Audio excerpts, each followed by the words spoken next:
জেলার সবচেয়ে বড় অফিসার ডিএম পূজা শর্মার মা সাধারণ পোশাকে একজন গরিব মহিলার মতো একটি বড় এবং সরকারি ব্যাংকে টাকা তুলতে যান। তখন ব্যাংকের সব কর্মচারী তাকে ভিখারি মনে করে।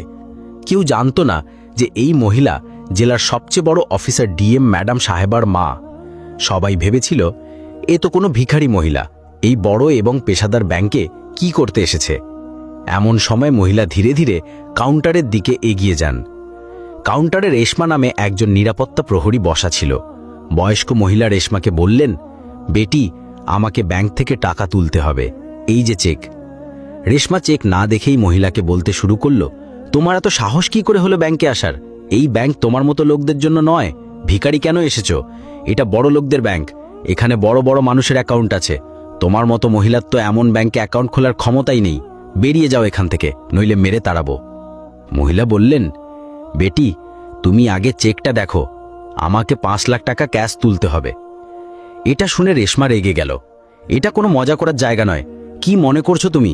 তুমি যা বলবে আমি তাই মেনে নেব? তোমার মতো মহিলার এত টাকার ক্ষমতাই নেই। আর কি বললে? 5 লাখ? জীবনে কখনো এত টাকা দেখেছো তুমি? তাড়াতাড়ি এখান থেকে চলে যাও, নইলে ধাক্কা দিয়ে বের করে দেবো। ঠিক তখনই ব্যাংক ম্যানেজার তার কেবিন থেকে বাইরে উঁকি দিয়ে জিজ্ঞাসা করলেন, কে এত হট্টগোল করছে? রেশমা তৎক্ষণাৎ বলল, একটা ভিখারি মহিলা স্যার, যেতে চাইছে না।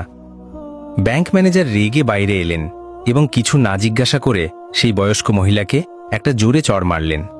চড়টা এত জোরে ছিল যে মহিলা টলমল করে মাটিতে পড়ে গেলেন। তারপর ম্যানেজার নিরাপত্তা প্রহরীকে ডেকে বললেন, কি করছো? টেনে বাইরে বের করো ওই মহিলাকে। জানি না কোথা থেকে এসব লোক এসে জুটে। রেশমা সেই মহিলাকে জোর করে ধাক্কা দিয়ে ব্যাংক থেকে বের করে দিল। সেখানে উপস্থিত সমস্ত গ্রাহক এবং কর্মচারীরা চুপচাপ সবকিছু দেখছিল। কেউ জানত না যে এই মহিলা জেলার ডিএম পূজা শর্মার মা। এই পুরো ঘটনা ব্যাংকের সিসিটিভি ক্যামেরায় রেকর্ড হচ্ছিল। বাড়ি ফিরে মহিলা কাঁদতে কাঁদতে তার মেয়ে ডিএম পূজা শর্মাকে ফোন করে সবকিছু বললেন, কিভাবে ব্যাংকে তার সঙ্গে অপমান করা হলো, কিভাবে তাকে লাঞ্ছিত করে বের করে দেওয়া হলো। পূজা এটা শুনে ভেতর থেকে কেঁপে উঠলেন। তার কাছে এটা যেন আগুনের মতো জ্বলছিল। তিনি কাঁদতে কাঁদতে মাকে বললেন, মা, কাল আমি নিজে আসছি এবং তোমার সঙ্গে গিয়ে ওই ব্যাংক থেকে টাকা তুলব। পরের দিন সকালে ডিএম পূজা শর্মা একটি সাধারণ সুতির শাড়ি পরে তার মায়ের সঙ্গে ব্যাংকে যাওয়ার জন্য প্রস্তুত হলেন। মা মেয়ে একে অপরের দিকে তাকিয়ে জড়িয়ে ধরলেন। তাদের চোখে অশ্রু ছিল, গর্ব এবং বেদনা।